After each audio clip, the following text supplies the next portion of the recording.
अमित शाह का जन्म 22 अक्टूबर 1964 को मुंबई में हुआ था। उनके पिता एक सफल व्यवसायी थे। अमित का रुझान बचपन से ही शतरंज और राजनीति में था। उन्होंने बायोकेमिस्ट्री में बीएससी की डिग्री हासिल की। कॉलेज के दिनों में ही अमित शाह राष्ट्रीय स्वयंसेवक संघ यानी आरएसएस से जुड़ गए। उन्होंने आरएसएस में जमीनी स्तर पर संगठन की बारीकियां सीखीं। 1987 में वे भारतीय जनता पार्टी भाजपा में शामिल हुए। 1995 में उन्होंने गुजरात विधानसभा चुनाव जीता और विधायक बने। यह वह दौर था जब नरेंद्र मोदी गुजरात भाजपा में तेजी से उभर रहे थे। अमित शाह मोदी के करीबी सहयोगी बन गए। 2001 में नरेंद्र मोदी गुजरात के मुख्यमंत्री बने। अमित शाह उनके मंत्रिमंडल में महत्वपूर्ण मंत्री रहे।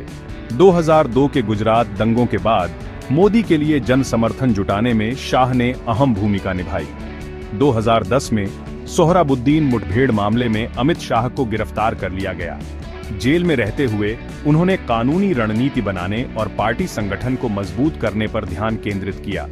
2014 में उन्हें सोहराबुद्दीन मामले से बरी कर दिया गया।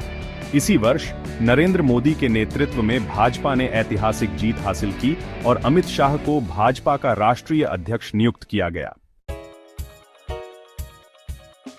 भाजपा अध्यक्ष के रूप में अमित शाह ने 2014 और 2019 के लोकसभा चुनावों में पार्टी की जीत में महत्वपूर्ण भूमिका निभाई। उन्होंने पन्ना प्रमुख जैसी रणनीति लागू की, जिसमें मतदाता सूची के प्रत्येक पृष्ठ के लिए एक कार्यकर्ता को जिम्मेदारी सौंपी गई। 2019 में मोदी सरकार के दूसरे कार्यकाल में अमित शाह को गृह मंत्री बनाया गया। गृह मंत्री के रूप में उन्होंने अनुच्छेद 370 को हटाने, नागरिकता संशोधन अधिनियम यानी सीए को लागू करने और राष्ट्रीय नागरिक रजिस्टर एनआरसी का समर्थन करने जैसे महत्वपूर्ण फैसले लिए।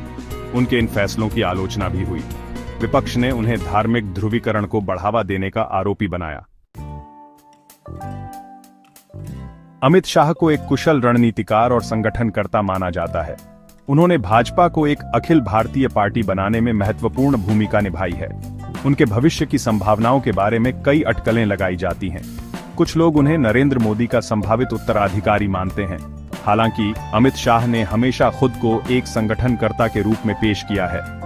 उनकी विरासत का आकलन उनके द्वारा लिए गए फैसलों और उनके द्वारा बनाई गई राजनीतिक रणनीतियों के दीर्घकालिक प्रभाव के आधार पर किया जाएगा।